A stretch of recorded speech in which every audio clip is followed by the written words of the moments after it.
Assalamualaikum warahmatullahi wabarakatuh. Perkenalkan, nama saya Kavin Trisha Fatna, saya dari Prodi Psikologi Islam semester 3. Pada kesempatan video kali ini, saya akan menerangkan tentang video singkat tentang psikologi sosial untuk memenuhi tugas psikologi sosial yang diampu oleh Bu Vidya Astuti. Tema pada video yang ingin saya sampaikan pada hari ini adalah pengaruh cyberbullying terhadap konsep diri kita. Nah, teman-teman pastinya sudah pernah tahu kan ya apa yang dimaksud dengan cyberbullying itu. Cyberbullying itu adalah kan bentuk kejahatan yang dilakukan di media sosial, yang dilakukan di media digital, media platform digital, bisa media sosial, Facebook, Instagram. Kalau media chat itu bisa WhatsApp, Twitter, Telegram, seperti itu. Nah, menurut para tokoh, cyberbullying itu sendiri menurut Willard pada tahun 2005 adalah bentuk tindakan kejam yang berbahaya yang ditunjukkan untuk seseorang untuk melemahkan seseorang itu dengan adanya agresi sosial. Nah, selanjutnya bentuk-bentuk dari cyberbullying itu sendiri, bentuk-bentuk cyberbullying itu sendiri ada banyak. Karena ini bentuknya kejahatan ini bisa berbentuk menyebarkan hoax, menyebarkan foto aib dari korban, menyebarkan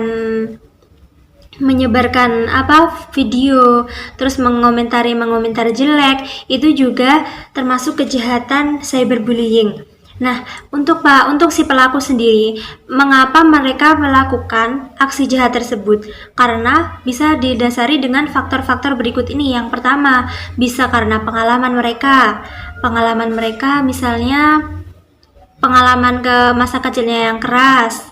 Terus selanjutnya adanya persepsi sosial yang salah. Persepsi sosial ini adalah kan bagaimana kita mengolah dari sensasi. Sensasi kan adalah apa yang kita tangkap dari panca indera. Kalau panca indera kita menangkap seseorang ini seperti ini, dan kita bisa mengolahnya seperti ini gitu. Nah, kalau persepsinya ini salah, maka seseorang ini bisa langsung menghujat orang itu sendiri, orang korban tersebut misalnya gitu. Padahal belum tentu orang itu pantas dihujat atau tidak. Belum tentu orang itu memang melakukan hal demikian atau tidak. Seperti itu. Yang selanjutnya, mengapa cyberbullying ini berbahaya? Karena cyberbullying ini dampaknya pada diri si korban langsung, terhadap dirinya langsung gitu. Dan dampak yang pertama, menurut emosionalnya ini akan mudah marah, tersinggung. Dia akan merasa dirinya ini tidak berharga kalau sudah terkena dampak hujatan. Karena pengertian dari konsep diri itu sendiri adalah cara pandang seseorang dengan melihat dirinya, terhadap dirinya. Jadi dapat dikatakan dengan kata lain, bagaimana saya ini melihat saya sendiri. Nah, karena setelah mendapatkan hujatan yang banyak, misalnya gitu, terus akhirnya diri kita kan akan berspekulasi yang tidak terhadap diri kita. Kok aku dihujat ya? Oh, aku gak berguna ya? Jadi gitu. Akhirnya ya kita sebagai diri kita akan merasa diri kita ini lemah. Sedangkan konsep diri kita ini sangat penting untuk diri kita sendiri karena manfaatnya ini untuk memaksimalkan potensi diri kita, mengembangkan rasa percaya diri kita, menjadikan pribadi diri kita yang lebih positif, berani, dan bisa menentukan tujuan dari hidup kita. Seperti itu. Seperti kasus yang dialami oleh Amanda Todd, remaja tahun 2012, dia meninggal karena dia mendapat kasus cyberbullying ini. Contohnya, pada tahun 2012 itu kan dia kan pandai bernari, bernyanyi gitu dia kan. Terus dia membuka platform digital, membuka wadah sebagai dirinya untuk menunjukkan bakatnya tersebut. Terus akhirnya pujian-pujiannya itu banyak banget berdatangan dari para fansnya. Terus akhirnya ada fans gelap yang dia itu tidak sadar.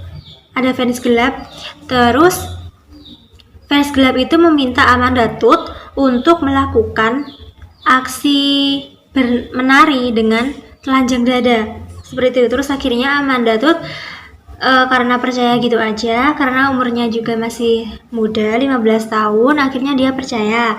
Terus akhirnya oleh si fans gelap tersebut, videonya itu disebarkan. Nah, itu yang membuat Amanda Tut dihina oleh teman-temannya, baik di sekolah, di lingkungan rumahnya, dia mendapatkan hinaan. Terus akhirnya dia menjadi down. Terus akhirnya dia menjadi tidak percaya diri, mentalnya lemah, seperti itu. Itulah dampak dari cyberbullying. Kenapa cyberbullying ini sangat berbahaya? Karena dampaknya terhadap aktualisasi diri kita ini menjadi sangat berbahaya gitu. Jadi Amanda tuh tadi setelah mendapatkan hinaan dari teman-temannya, dia akhirnya konsep dirinya menjadi lemah, akhirnya dia tidak bisa melakukan bakatnya lagi, dia tidak bisa menari dan bernyanyi lagi. Terus akhirnya dia karena tidak bisa menanggung beban, akhirnya dia melakukan bunuh diri.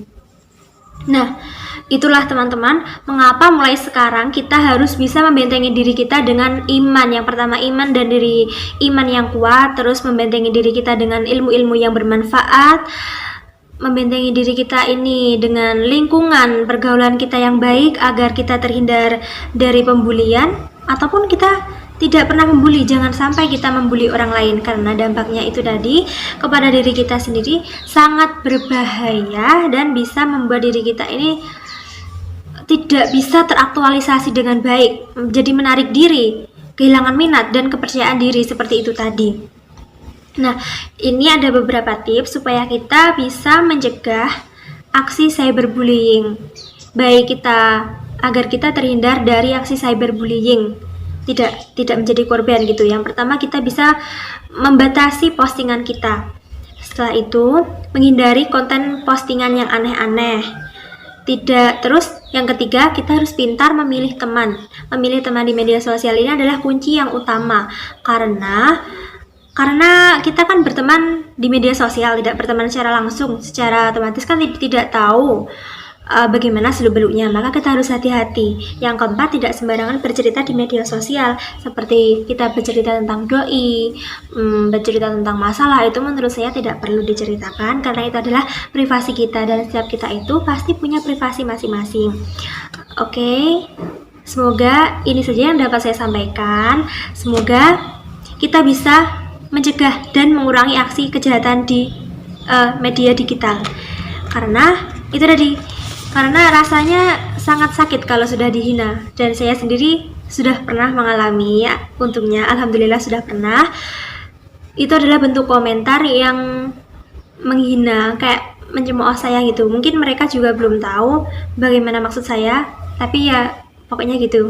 Sekian, semoga kita bisa menjadi pribadi yang lebih baik, dan kita bisa mencapai cita-cita kita semua, dan bisa mengaktualisasikan diri kita semua, apa yang menjadi kita, apa yang ingin kita cita-citakan. Sekian, semoga bermanfaat. Wassalamualaikum warahmatullahi wabarakatuh.